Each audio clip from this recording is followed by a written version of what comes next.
Abraham fell on his face, and God said to him, "This is my covenant with you. You shall be the ancestor of a multitude of nations. And I will give you and your offspring after you the land where you now are an alien." Abraham has in the meantime traveled from Mesopotamia to the Holy Land. Israel, Palestine, Holy Land, however you want to call it. It's a long distance, but he's an alien there. And of course, he's not the first one to discover the Holy Land. People are living there. So he's a resident alien. He is like an illegal alien, if you want. He doesn't belong there. He doesn't have any kind of possession. In fact, when his wife dies and he has to bury her, he must purchase a piece of land in order to be able to bury her there. He doesn't own anything. And God tells him, "You are 99 years old, you've never been able to have children, your wife is sterile, or maybe you are sterile, but at any rate, you have no children, you're 99 years old, you will have a child. Not only that, your children will have many, many other children. You'll be the answer to a multitude of nations.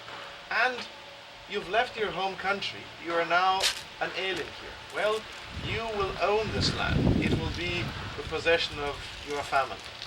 Two impossibilities, really, that he promises him. "And this is my covenant between me and you. And the sign of this covenant is the following. Every male among you shall be circumcised." Are we clear on what this means? Circumcision is a mark of obedience. In the Orthodox Church, when you're baptized, you are shorn, an old English word for cutting of your hair. A bit of your hair is cut as a sign of submission to God. Some parents and godparents really like to keep memento from the baptism, and they keep a bundle of your baby hair in order to, I don't know, some say impress you, others say gross you out when you're later on look at this. My godparents collected dozens because they baptized the entire family. So this is a sign of obedience. In Judaism, what they cut off is the tip of the male sexual organ, the tip of the foreskin. Sounds very painful. Apparently it's not when you do it early enough. That is, in Judaism it's done on the 8th day. It's when we give babies a name. It's an important thing. It's the marker of identity for Judaism. It's the reminder of a covenant. You are reminded of this, if you're a male, several times a day. It's a reminder of the fact that there is something inscribed in your flesh, so that it becomes a permanent reminder of the covenant.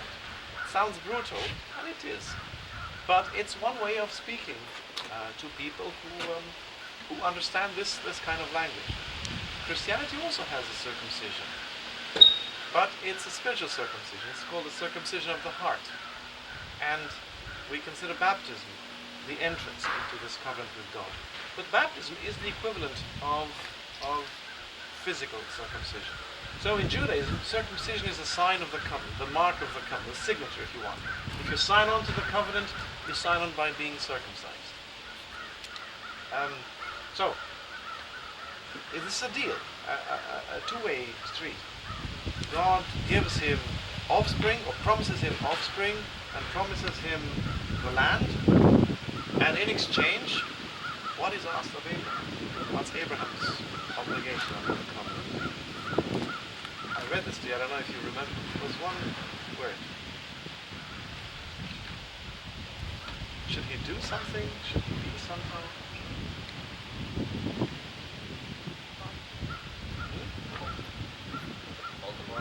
Walk before me and be blameless. Yes. Walk before me and be blameless. Well, to walk before God means to practice this awareness of God. To live with the awareness of God. As if married. You know? When you enter a marital covenant, you live as a married person. You share your life with a spouse, right?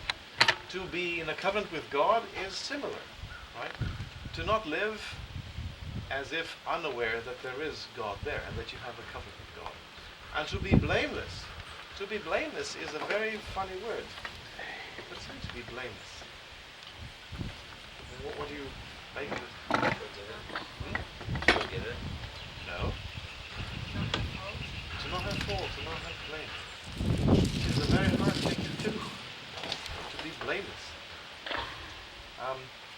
it's a very tall order really for Abraham. Be blameless. We'll see what it actually means. So, we're skipping a little bit, but the point is, Abraham does receive a child. It's unbelievable, but yes, he does receive a child. Sarah, his wife, who cannot believe this, and who even laughs at God when she's announced that she will bear a child a year from now, she falls down. Abraham says he fell down out of reverence, while Sarah falls down laughing and says, "What? Me have a child? I'm way past the age of, we don't typically do this at this age of 90 something. Plus I'm sterile. Plus I've given up anyway. No, you shall have a child." And indeed, a biological child will be born. His name is Isaac. All right. Well, the miracle happens 12 years later. We now read the story that I finally want to get into. Chapter 22. 12 years later, Abraham has a son, Isaac, and everything is wonderful. The promise of God has come to fruition. He promised him an heir. Abraham now has an heir. It shows how much faith Abraham has in God that he wasn't satisfied. I'll have to put to find a point on this, but do you want to have the faith of Abraham? That's the problem with this text. If Abraham is a model of faith, would you do the deeds of Abraham?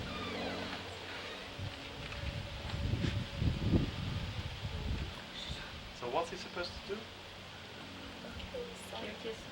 Well, how? I thought it was whatever was God told him to. Yeah, so a whole burnt offering is a holocaust. That's the Greek name for it. So you burn the whole thing, the whole victim. You don't consume any of it. You don't benefit from the sacrifice. It's a sign of complete submission. The idea is you're so burdened by guilt, let's say, that you say, well, I should die. I'm guilty. What can I do? What can I do? Well, here I offer the best that I have, and I lay it down and I ask for forgiveness. And there's nothing I can say. There's no excuse I can bring up. So here's my perfect sacrifice. And then that sacrifice in the temple in Jerusalem, they would take it and burn it entirely as a sign that that person completely submits to God's judgment. So that's the kind of thing that you're supposed to be doing. Slay, bind, slay, and burn up. Now, what parent in his right mind would do this? One that had a child and he was What's different does it make if you have someone in his right mind? because it's such a miracle. It's like he was showed such a great miracle that his faith was so strong in God that he had so much faith in him that killing his son wasn't that big of a deal for him. But isn't it disturbing that faith should be bound up with such a violent thing? Originally, God said to Abraham, "You're gonna have a child, and your child is gonna be blessed, and through him the whole nation is gonna be blessed."